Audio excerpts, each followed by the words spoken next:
नमस्कार दोस्तों। आज से पहले अगर दुनिया में कोई नई टेक्नोलॉजी लॉन्च होती थी तो या तो अमेरिका, चाइना या ऑस्ट्रेलिया की बात होती थी, लेकिन आज पहली बार भारत ने अपनी डिजिटल प्रोडक्ट लॉन्च की है, जो कि भारत में नहीं विदेशों में भी अपना डंका बजा रहा है, जो कि है भारत का यूपीआई। तो चलिए अब समझते हैं कि कैसे भारत से निकलकर आज विदेशों में भी पहला पसंद बना हुआ है यूपीआई। चलिए इसके बारे में और अच्छे से कुछ जानते हैं। तो दरअसल आज से कुछ 10 साल पहले अगर आपको याद हो तो अगर आपको किसी दूर रिश्तेदार के पास पैसे भेजने होते थे तो या तो आप उनके पास जाके कैश देते थे या बैंक के लंबे लाइनों में लगकर आप पैसे को ट्रांसफर करते थे। उसके बाद पासबुक प्रिंटिंग, बहुत काउंटर पे जाके वेरीफाई कराना और बैंक को अपना रिकॉर्ड मेंटेन करना पड़ता था, जो कि एक बहुत लेंदी प्रोसेस था। तब जाके आरबीआई ने ये सोचा कि अगर इस पेमेंट सिस्टम को, बैंकिंग सिस्टम को आसान बनाना है तो हमें कोई टेक्नोलॉजी लॉन्च करनी होगी। तब जाके 2004 में आरबीआई ने आरटीजीएस को लॉन्च किया। आरटीजीएस यानी रियल टाइम ग्रॉस सेटलमेंट। अब इस सिस्टम में आपको बैंक के चक्कर नहीं काटने पड़ते थे, आपके पैसे ट्रांसफर हो जाते थे ऐसे ही इस टेक्नोलॉजी से। लेकिन जो ये टेक्नोलॉजी था उसमें बैंक का बहुत ज़्यादा खर्चा आता था, करोड़ों में खर्चा था इसका। इसीलिए इसका जो मिनिमम अमाउंट था ट्रांसफर का वो 2 लाख रखा गया। अगर आप कम से कम आपको ट्रांसफर करना है तो आपको 2 लाख रुपए होने चाहिए। लेकिन बाद में जाकर आरबीआई को ये महसूस हुआ कि 2 लाख से नीचे वालों के लिए भी कोई टेक्नोलॉजी होनी चाहिए। तब जाके 2005 में आरबीआई ने लॉन्च किया नेफ्ट ट्रांजैक्शंस। नेफ्ट यानी नेशनल इलेक्ट्रॉनिक फंड ट्रांसफर। अब इसमें 2 लाख से कम वाले भी ट्रांसफर करते थे, मतलब इसमें छूट दिया गया कि 200, 500, 1000, 2000, 5000 आप ट्रांसफर कर सकते हैं।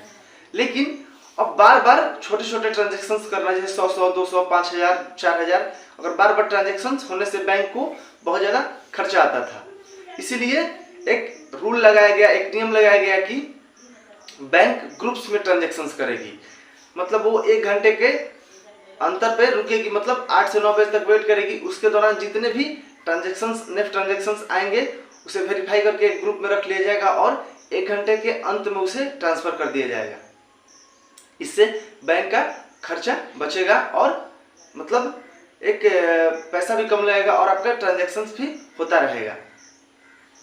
अब आपको बता दें कि जो ये चाहे वो आरटीजीएस हो चाहे नेफ्ट ट्रांजेक्शन्स हो, ये बैंकिंग आवर्स के दौरान ही होते थे। मतलब जब तक बैंक खुले हैं तभी तक ये ट्रांजेक्शन्स हो पाते थे, और जिस दिन छुट्टी रहती थी बैंक की उस दिन ये ट्रांजेक्शन्स नहीं होते थे, क्योंकि अगर कोई गड़बड़ी होती थी ट्रांजेक्शन्स में तो बैंक उसी वक्त उसे सुधार सकता था, क्योंकि उस वक्त टेक्नोलॉजी पे उतना भरोसा नहीं था।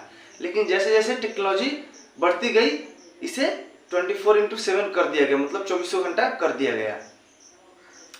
अब दोस्तों सरकार को ये लगा, चाहे आरबीआई को ये लगा कि अगर बैंकिंग सिस्टम से और डिजिटल पेमेंट से और लोगों को जोड़ना है तो इसे और भी आसान बनाना होगा।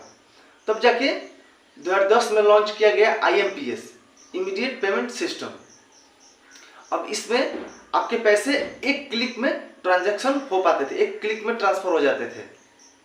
और इसमें दोनों प्रॉब्लम्स के सॉल्यूशन को लेकर आया गया, जिसमें पहला प्रॉब्लम था 2 लाख से कम वाले भी ट्रांजैक्शंस कर सकते थे, और दूसरा जो प्रॉब्लम था जो आप 1 घंटे वेट करते थे उसे अब 1 क्लिक में, मतलब अब मिनटों में पेमेंट हो सकता था। लेकिन आईएमपीएस को यूज करने के लिए जो इसका सिस्टम था उसके लिए आपको एक मोबाइल चाहिए था, उसके अंदर एक सिम कार्ड चाहिए था, और वो जो नंबर था वो आपके बैंक अकाउंट से लिंक होना चाहिए। और जब आप बैंक अकाउंट से अपने नंबर को लिंक कराइएगा तब बैंक आपको एक MMID कोड देता था, जो कि अब ट्रांजैक्शन से वक्त उसे डालने पड़ते थे सिक्योरिटी के रूप में।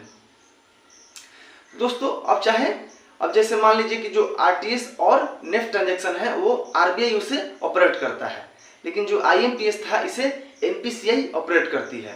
एनपीसीआई क्या है? तो एनपीसीआई एक कंपनी है जिसका फुल फॉर्म है national payment corporation of India. इसे आरबीआई ने ही 2008 में बनाया था। और दोस्तों अब चाहे नेफ्ट हो, आरटीजीएस हो, चाहे आईएमपीएस हो, अभी भी ये उतना आसान नहीं था सबको चलाने के लिए। मतलब अभी जितने भी कुछ कम पढ़े लिखे थे वो ये नहीं चला सकते थे, उतना भी ये आसान नहीं था। और फिर इसमें अभी भी तीनों में अभी भी बैंक जो है आपसे बेनिफिशियरी ऐड कराता था, जैसे bank account, name, number, address वगैरह बहुत सारा बेनिफिशियरी बार बार ऐड कराता था। तो जो कुछ पढ़े लिखे हैं वो बार बार ये ऐड नहीं कर सकते थे, इसीलिए अभी सबके लिए आसान नहीं था। और IMPS में मर्चेंट से डायरेक्ट सामान खरीदने का भी ऑप्शन हमारे पास नहीं था।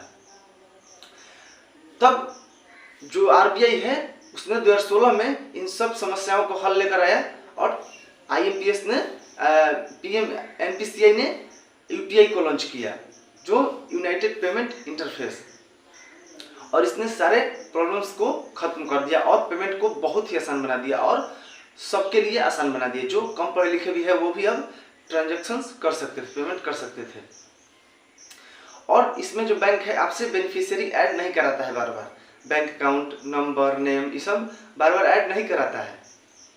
इसकी जगह पर एक BPO को लाया गया, वर्चुअल पेमेंट एड्रेस, जिसे हम UPI ID बोलते हैं। अब इसी के द्वारा आप ट्रांजैक्शंस कर सकते थे। तो दोस्तों UPI के तमाम फायदे हैं, जैसे आपको बता दें कि ये नॉन चार्जेबल है, मतलब इसमें एक भी रुपये का चार्ज नहीं, आप कितने के भी ट्रांजैक्शंस कर सकते हैं, 1 रुपये चार्ज नहीं लगेगा। फिर 24/7 प्रोसेस है, कभी भी कहीं पे भी कर सकते हैं। और इसे यूज करने के लिए बहुत सारे थर्ड पार्टी ऐप्स है, जैसे पेटीएम, फोन पे, गूगल पे, अमेजन पे, बहुत सारे पे हैं। और आप इसमें डायरेक्ट मर्चेंट से सामान भी खरीद सकते हैं, इसमें भी ये ऑप्शन है। और सबसे आसान पेमेंट का जो तरीका है वो QR है, मतलब QR स्कैन करने से 2-4 सेकंड्स में आराम से पेमेंट हो जाता है। तो ऐसे तमाम UPI के फायदे हैं। अब दोस्तों आपको चलिए ये बताते हैं कि ये UPI जो है ये भारत से निकलकर विदेशों में आज कैसे अपना बोलबाला बना रहा है। तो चलिए कुछ उसके बारे में समझते हैं। तो दोस्तों एक आंकड़े के हिसाब से 2022 तक भारत में 30 करोड़ से ज़्यादा इंडिविजुअल सक्रिय यूजर्स हैं UPI के, और 5 करोड़ से ज़्यादा मर्चेंट यूजर्स हैं UPI के। अब हमारे मंत्री जो है अश्विनी वैष्णव ने ये बताया कि भारत में हर साल आज 1.5 लाख करोड़ डॉलर का ट्रांजैक्शन होता है, जो कि US, UK, फ्रांस, जर्मनी को मिलाने के बाद और 4 गुना करने के बाद भी ज़्यादा है। और दोस्तों आज हमारा जो UPI है वो सारे विदेशों में भी फैल रहा है, और जो US की कंपनियां हैं मास्टर कार्ड और वीज़ा, उन्हें मार्केट में कड़ी टक्कर दे रहा है, क्योंकि जो मास्टर कार्ड और वीज़ा है वो हर एक ट्रांजैक्शंस पे हेवी चार्ज करती है, चाहे वो ATM के द्वारा ट्रांजैक्शन हो, चाहे वो नेट बैंकिंग करते हो, चाहे वो आप मर्चेंट से सामान खरीदते हो, सारे में वो हेवी ट्रांजैक्शंस चार्ज लेता है। लेकिन वहीं पे हमारा जो UPI है बिल्कुल फ्री है, वो फ्री टू यूज है, इसीलिए उन्हें ये कड़ी टक्कर दे रहा है।